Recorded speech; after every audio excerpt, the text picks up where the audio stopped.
রিদিতা কান্না করে বলল, মা আমি যে ওকে ভীষণ ভালোবেসে ফেলেছি সেটার কি হবে? রিদিতার মা বলল, তা বলতে পারবো না, কিন্তু তার মনে জায়গা নিতে হলে আমাদেরকে যেভাবেই হোক তার কাছে ক্ষমা নিতেই হবে। রিদিতা কান্না করে বলল, মা আমি ওকে না পেলে একটা কিছু করে ফেলবো। রিদিতার মা বলল, কি সব অলক্ষণে কথাবার্তা বলছিস? তোর যদি কিছু হয়ে যায় তাহলে আমরা কাকে নিয়ে বেঁচে থাকবো? রিদিতা পাগলের মতো বলে উঠলো, তাহলে যেভাবেই হোক ওকে আমার কাছে এনে দাও মা। রিদিতার মা একগাল হেসে বলল, ধুর পাগলি মেয়ে, মায়ের সামনে কি সব কথা বলছিস?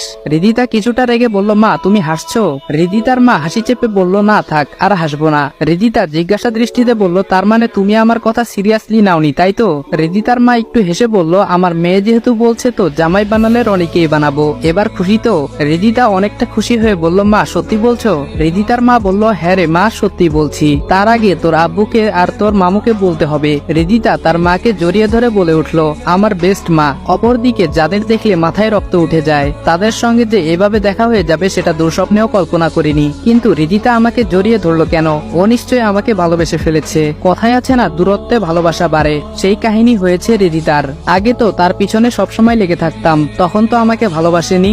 আজ তারা ভুল বুঝে অন্যায় করেছে এবং সে অনুশোচনা থেকে হয়তো আমার জন্য ভালোবাসা জন্মেছে। যাই হোক, তাকে নিয়ে ভাবার মতো সময় আমার কাছে নেই। গ্রামবাসীর সামনে আমাকে যে অপমান অপদস্থ করেছে সেটা তো আমি কখনো ভুলবই না, আর ক্ষমা সেটা তো প্রশ্নই আসে না। তবে একটা বিষয়ে মাথা কাজ করছে না, আঙ্কেলের সঙ্গে রিদিতাদের কি সম্পর্ক হতে পারে সেটা তো বুঝতে পারছি না। এসব ভেবে আমার কোনো কাজ নেই, যেটা খুশি সেটা হোক, আমার কি? বাসায় এসে আনমনে ভাবছি, এর মধ্যে পাশে রাখা ফোনটা বেজে উঠলো। ফোনটা হাতে নিয়ে স্ক্রিনে লক্ষ্য করতেই আরোহী নামটা ভেসে উঠলো। দেরি না করে রিসিভ করে বললাম, হ্যাঁ বল। আরোহী বলল, কি ব্যাপার, রেগে আছিস মনে হয়? আমি বললাম, আজকে আমার মন মেজাজ দুইটাই খারাপ। আরোহী বলল, বিষয় কি জানতে পারি? আমি বললাম, তোকে একটু পর বলছি, এখন ফোনটা রাখ। আরোহী বলল, আচ্ছা ঠিক আছে, পরে কথা বলবো নি, রাখি তাহলে। আরোহী এই বলে লাইনটা কেটে দিল। পরের দিন সকালে ঘুম থেকে উঠে ফ্রেশ হয়ে অফিসে যাব, এমন সময় দরজায় কে জানি অবিরাম কলিং বেল বাজিয়ে যাচ্ছে। রেগে মেগে দরজার কাছে গিয়ে বললাম, কে? ওপাশ থেকে কোনো রেসপন্স না পাওয়ায় দরজা খুলে সামনে তাকাতেই আমার চোখ যেন কপালে উঠে গেল। কাকা কাকিমা আর তানিশার কোলে ছোট একটা বাচ্চা, তাদেরকে দেখে আমি যেন বাকরুদ্ধ হয়ে গেলাম এরকম অবস্থা। নিজেকে সামলে নিয়ে বললাম, কাকা কাকিমা তোমরা কেমন আছো? এ কথা বলতে দেরি কাকিমা আমাকে থাপ্পড় মারতে দেরি হলো না। থাপ্পড়ে ভেবাচেকা খেয়ে কাকিমাকে বললাম, কাকিমা আমাকে মারতে পারলে? কাকিমা কান্না করে বলল, তুই এত পাষাণ কিভাবে হতে পেরেছিস বলতো?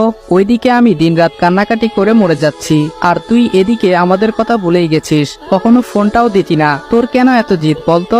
আমি নিশ্চুপ। কাকা বলল, বাবা তোমাকে আমার ছেলের মতোই লালন পালন করেছি, কখনো কোনো কিছুর অভাব তোকে বুঝতে দেয়নি। তানিশাকে যা দিয়েছি তার থেকে তোকে একটু সবকিছুতে বেশি দেবার চেষ্টা করেছি, আর তুই কিনা আমাদেরকে এভাবে ভুলে গেছিস? কখনো তো আমাকে ফোন করেও বলিস নাই, কাকাই তুমি কেমন আছো? কেনই বা বলবি? তুই তো আমাদেরকে আপনই ভাবিস নাই। আজ যদি রিদিতার বাবা আমাকে ফোন করে না জানাতো তাহলে হয়তো তোকে খুঁজেই পেতাম না। আমি মাথা নিচু করে বললাম, সরি কাকাই, আমার ভুল হয়েছে। কাকা বলল, আসলে আমরা তোকে ভালোবাসলে কি হবে, তুই তো আমাদেরকে ভালোবাসিস না, আপনও ভাবিস না। কাকাই কথাগুলো বলার মাঝে কাকিমা বলে উঠলো, হ্যাঁ তুমি ঠিকই বলেছো, ও যদি আমাদেরকে আপন ভাবতো তাহলে ঠিকই আমাদের কথা ভেবে বাড়ি গিয়ে না থাকলেও দেখা অন্তত করতো। তাছাড়া আমাদের কথা মনে রেখেই বা কি হবে, এখন তো আর ছোট নেই, অনেক বড় হয়ে গেছে, বাড়ি গাড়ি সবকিছুই তার হয়েছে এখন। কাকা কাকিমা না থাকলেই বা কি, চলো আমরা বরং গ্রামেই চলে যাই। কাকা বলল, হ্যাঁ সেটাই ভালো হবে, চলো। কাকা কাকিমা তানিশা তারা চলে যেতে ধরলো। তার আগেই দরজার সামনে গিয়ে বললাম, বললেই হলো,